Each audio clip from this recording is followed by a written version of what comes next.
بہت بڑی بدعقیدگی اہل ایمان میں، مسلمانوں کے اندر اس قرآن کو چھوڑنے کی وجہ سے، ان فضائل اعمال کو اپنے سینے سے لگانے کی وجہ سے جو پھیلی، اس میں ایک بڑی خطرناک بات رہبانیت کی دعوت، صوفیت کی دعوت۔ یہ ہمارے ہاتھ میں فضائل درود ہے، مشکل کشائی کی دعوت، اس کو پکارو اس کو پکارو۔ ایک کہتا ہے فضائل درود کے اندر، میں حج پہ گیا، صفحہ 116 ہے، میری ماں مر گئی وہیں رہ گئی، منہ کالا پیٹ پھول گیا۔ میں نے کہا یہ کیا مصیبت آ گئی؟ اچانک مدینے سے دیکھا ایک ابر آیا، نیچے اترا، اس میں سے بندہ ظاہر ہوا، ماں کے منہ پہ، پیٹ پہ، جسم پہ ہاتھ پھیرا، وہ پھیرتے ہی فوراً ہی ماں بالکل ٹھیک ٹھاک ہوگی۔ میں نے کہا تو کون ہے؟ کہا تو نے نہیں پہچانا؟ کہا نہیں میں نے تو نہیں پہچانا۔ کہا میں محمد الرسول اللہ ہوں۔ اللہ کے نبی علی اور عائشہ کی صلح کے لیے کیوں نہ آئے؟ اللہ کے نبی عمر کو شہید ہوتے ہوئے بچانے کے لیے کیوں نہ آئے؟ اللہ کے نبی عثمان جب گرفتار تھے، پیاسے تھے، اس پیاسے کی پیاس بجھانے کے لیے کیوں نہ آئے؟ اللہ کے نبی حسنین کریمین کو کوفیوں کے شر سے بچانے کے لیے کیوں نہ آئے؟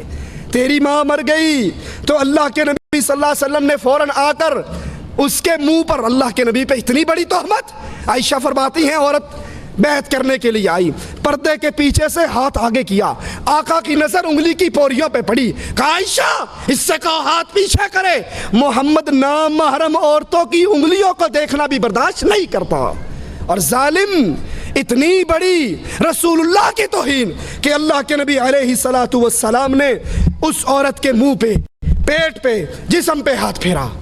اور وہی صوفیت کی بات، رہبانیت کی دعوت اس کتاب نے کیسے پیش کی؟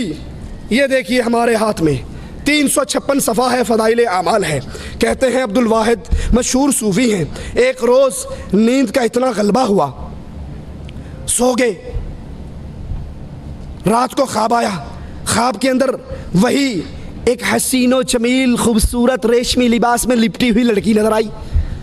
کہنے لگی تو سو رہا ہے، فکر کر میرے لیے، بھاگ دوڑ کر اٹھے، اور اٹھنے کے بعد قسم اٹھا کر کہا آج کے بعد کبھی نہیں سوؤں گا، اور 40 سال تک عشاء کی وضو سے فجر کی نماز پڑھتے رہے۔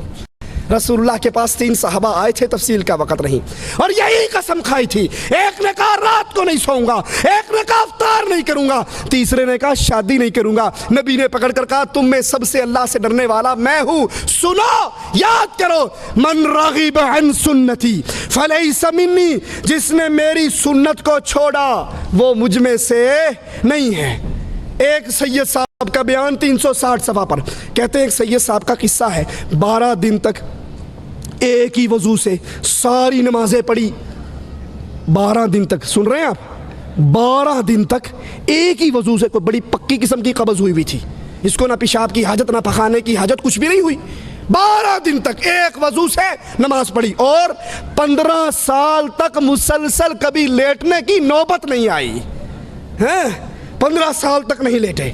اور صفحہ 382 پہ ایک اور بزرگ کے بارے میں کہتے ہیں، ان کے پاس ایک مرید آیا، انہوں نے فجر کی نماز پڑھی، فجر کی بعد نفل شروع ہو گئے، نفل لے کر ظہر تک پڑھتے رہے، ظہر کی نماز پڑھی، ظہر کی نماز کے بعد پھر نفلوں میں شروع ہو گئے، عصر تک نفل پڑھتے رہے، عصر کی نماز پڑھی، اس کے بعد دعا میں مشغول ہو گئے، اس سے فارغ ہوئے، مغرب کی نماز پڑھی، مغرب کے بعد نفلیں شروع کر دی، پھر عشاء کی اذان ہوئی، عشاء کی نماز پڑھی، یہ بیٹھا رہا بیچارہ، انتظار کرتا رہا، عشاء کے بعد نفلیں شروع کر دی، پھر صبح ہوگی، صبح کی نماز پڑھی، صبح کی نماز پڑھنے کے بعد ذکر شروع کر دیا، بیٹھے بیٹھے آنکھ لگ گئی تو فوراً آنکھ کھول کے کہتے ہیں استغفر اللہ، اس آنکھ سے اللہ کی پناہ جو نیند سے بھرتی نہیں ہے۔ یہ نماز پڑھتا رہا یا سوتا رہا ہے؟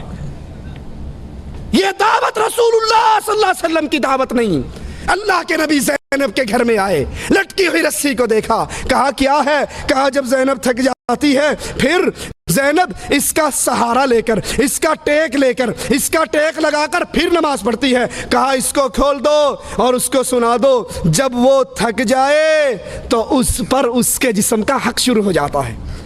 فرماتے ہیں 465 صفحے پر، صوفیت کی دعوت، قرآن بھی چھوڑ دو، ذکر الا اللہ کا ضربے مارو۔ کہا سید علی میمون، ان کا مشہور قصہ ہے، بہت بڑے عالم تھے، مفتی تھے، مدرس تھے، وہ ایک سید صاحب کے بیعت ہو گئے، سید صاحب نے اس سے سارے کام چھڑوا دیے اور کہا بس ضربے مارو، الا اللہ الا اللہ الا اللہ، سانس سے دیکھا آپ نے لائٹیں بند ہوتی ہے، یہ کیا ہے، یہ لا الہ، یہ کیا ہے، الا اللہ، لا الہ الا اللہ، بس یہ ضربے لگتے رہے، اندھیرا ہو کے کہا ضربے لگوانی شروع کر دی۔ ان کو پتہ لگا کسی وقت یہ چھپ کر اللہ کا قرآن بھی پڑھتے ہیں، فوراً بین لگا دیا کہ تم نے قرآن بھی نہیں پڑھنا، صرف ہمارے بتائے ہوئے ذکر کرو اور الا اللہ کی ضربے مارو۔ کہا کچھ عرصے کے بعد ان کا دل جاری ہو گیا، پھر دل نے ضربے مارنی شروع کر دی، پھر دل سے الا اللہ کی صدائیں نکلنی شروع کر دی۔ پھر جب ان کا دل چل پڑا، پھر ان سے کہا ہاں اب تم قرآن پڑھو۔ پھر جب قرآن پڑھا تو ایسے ایسے انوار ان کے سامنے آئے جو اس سے پہلے نظر نہیں آئے تھے۔ کیا یہ طریقہ رسول اللہ صلی اللہ علیہ وسلم کا طریقہ ہے؟ ابن مسعود مسجد میں داخل ہوئے، لوگ پتھروں پہ ذکر کر رہے، ایک کہتا اللہ اکبر، سارے کہتے ہیں اللہ اکبر۔ آپ نے فرمایا ان بدعتیوں کی مسجد سے نکالو اور یہاں قرآن کی تلاوت نہ کرو، بس مولویوں کے بتائے ہوئے ذکر کرو۔ یہ راستہ رسول اللہ صلی اللہ علیہ وسلم کا راستہ نہیں۔ فضائل ذکر ہے، مولوی ذکریہ صاحب رائٹر ہیں، صفحہ 575 ہیں، فرماتے ہیں ہمارے ایک پیر صاحب ممشاد ان کا نام ہے، ان کی موت کا وقت آیا، انتقال ہونے لگا تو پاس بیٹھنے والوں نے دعا دی کہ حضرت آپ کو اللہ عز و جل جنت کی فلاں فلاں فلاں نعمتیں عطا فرمائے۔ کہنے لگا بھلے آدمی، جنت تو 30 سال سے بن کر سنور کر میرے سامنے آ رہی ہے، میں کبھی اس جنت پہ نظر ہی نہیں ڈالتا۔ کیوں؟ صوفیوں کا عقیدہ ہے، آدی کلندری رابعہ بصری کہا کرتی تھی جنت کے پانی سے جہنم بجھا دوں، جہنم کی آگ سے جنت جلا دوں، پھر بے لوث ہو کر عبادت کروں۔ یہ صوفیت کی دعوت ہے، یہ رہبانیت کی دعوت ہے۔ رسول اللہ صلی اللہ علیہ وسلم نماز کے دوران 2 قدم آگے بڑھے، پھر 2 قدم پیچھے ہٹے۔ صحابہ نے کہا آپ آگے کیوں بڑھے، پھر آپ پیچھے کیوں ہٹے؟ کہا مجھے اللہ عز و جل نے جنت دکھائی، میں اس کی خواہش میں آگے بڑھا، پھر رب نے جنت جہنم دکھائی، میں اس کے ڈر سے پیچھے ہٹا۔ اور قرآن بیان کرتا ہے یدعون ربہم خوفا وطمعا، اہل ایمان اللہ کی جنت کی لالچ میں آگے بڑھتے ہیں اور جہنم کے ڈر میں، ان دو کے درمیان رہ کے اللہ کی عبادت کرتے ہیں۔ یہ عقیدے کہ ہمیں جنت کی ضرورت نہیں، ہم جنت کو دیکھتے نہیں، ہمیں جنت کی طلب نہیں، یہ عقیدے محمد رسول اللہ کے عقیدے۔ آپ نے تو بدر میں صحابہ سے کہا تھا قوموا الی جنت عرضها كعرض السماء والارض، اٹھو اس جنت کی طرف دوڑ لگاؤ جس کی چوڑائی زمین و آسمان کے برابر ہے۔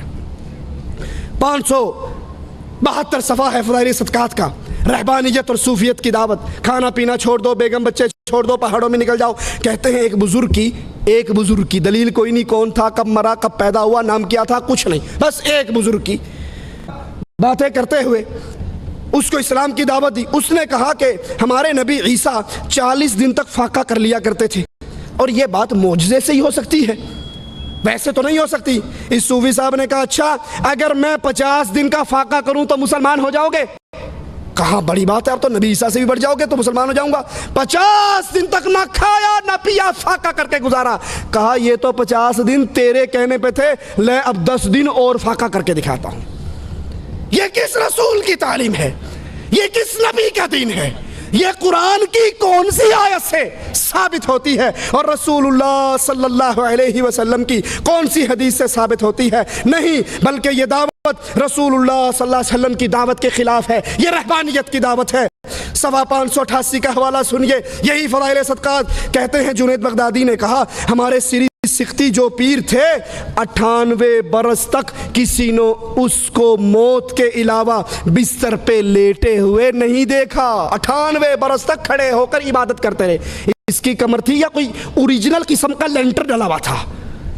رسول اللہ صلی اللہ علیہ وسلم تو فرماتے ہیں میری بیوییں ہیں، میرے بچے ہیں، میں ان کے پاس ان کا حق ادا کرتا ہوں، رات کو سوتا ہوں جاگتا ہوں۔ عائشہ اپنا ہاتھ پھیلاتی ہیں رسول اللہ کو تلاش کرنے کے لیے، دیکھتی ہیں بستر خالی ہے۔ نبی تو سوتے بھی تھے، جاگتے بھی تھے، نماز بھی پڑھتے تھے، اور 98 برس تک لیٹنا نہ، جاگتے رہنا، 12 برس تک ایک ہی وضو سے نماز پڑھنا، یہ رسول اللہ کی دعوت نہیں بلکہ فضائل اعمال کی یہ دعوت صوفیت کی دعوت ہے۔ اللہ سے دعا ہے اللہ ہماری خطاؤں کو معاف فرمائے، اللہ ہمیں سچ کہنے، سننے، عمل کرنے، پھر اہل شرک سے، اہل بدعت سے برات کرنے کی توفیق عطا فرمائے۔